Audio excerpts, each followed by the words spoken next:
Hello, my name's Bishop David and I'm speaking to you from the chapel here at Bishop's House in Northampton.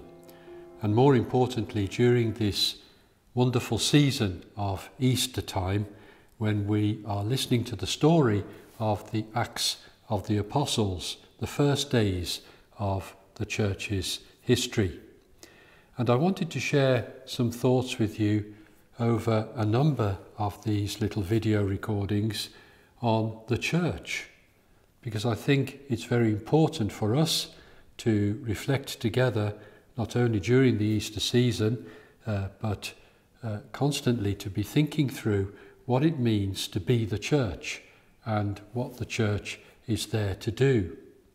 Now, this will take some time in these little video slots, but hopefully we can begin to grow in our knowledge and understanding of what the church is and what the church is for in our world today.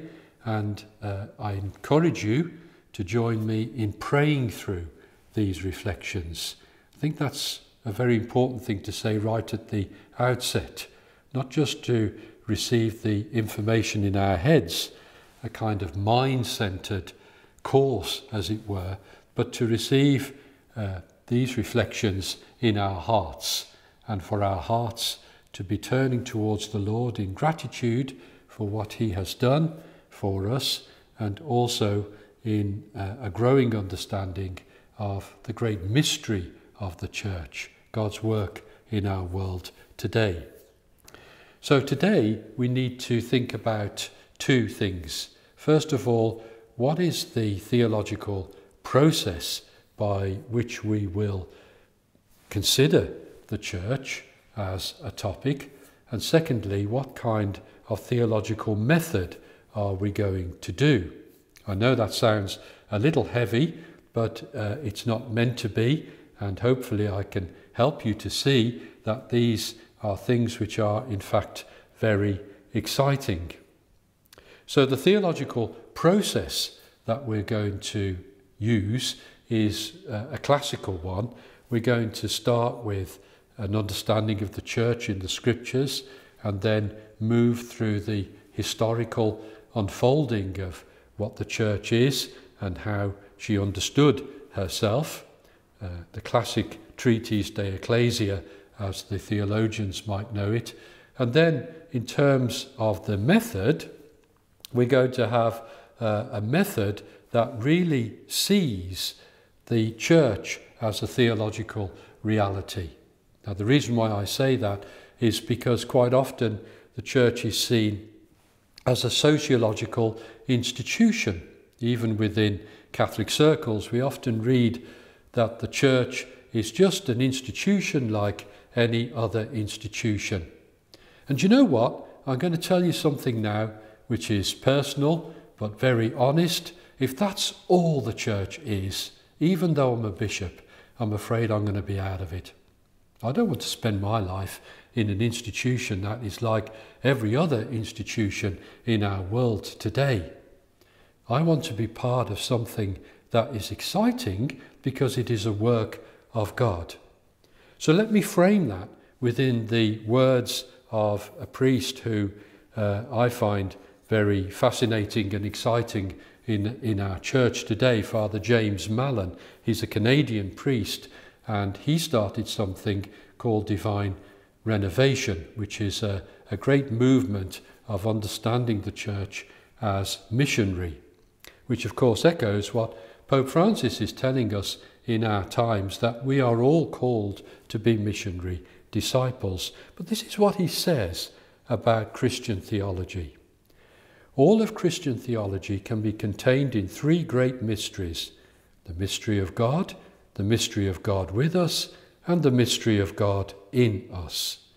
The first is the study of who God is, that God is revealed as Father, Son, and Holy Spirit, the mystery of the Trinity. The second mystery is the incarnation, God with us, that the Word became flesh and lived among us. The third mystery has to do with the theology of grace and living the Christian life. This mystery is God in us and is founded on the indwelling of the Holy Spirit. Wow, I really want to be part of all of that. I want to insert my life into that third mystery, the theology of grace, living the Christian life. And I know I can't do that on my own. I'd just be collapsed somewhere in a pile of uselessness. So belonging to the church, being inserted into the communion of the church, gives me a whole new way of living out that mystery of God at work within me. Now, where did all this begin?